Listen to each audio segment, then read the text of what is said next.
Elon Musk ప్రారంభించిన Starlink ప్రాజెక్టులోని ఒక ఉపగ్రహం భూమి వైపు అదుపు తప్పి వస్తుందని సమాచారం వెలువడింది.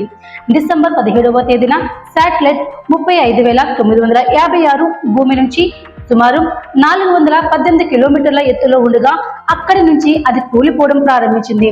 స్పేస్ ఎక్స్ సంస్థ మొదట దీనిపై నియంత్రణ కోల్పోయిందని చెప్పింది.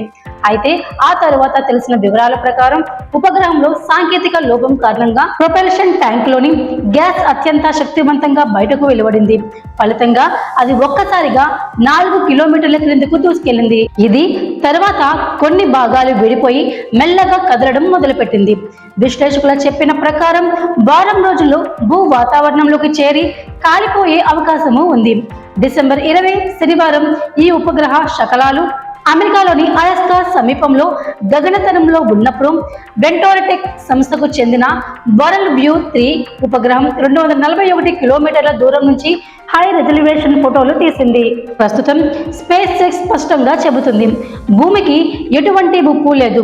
ఉపగ్రహం ఇప్పుడు అంతరిక్ష స్టేషన్ కంటే తక్కువ ఎత్తులో ఉంది.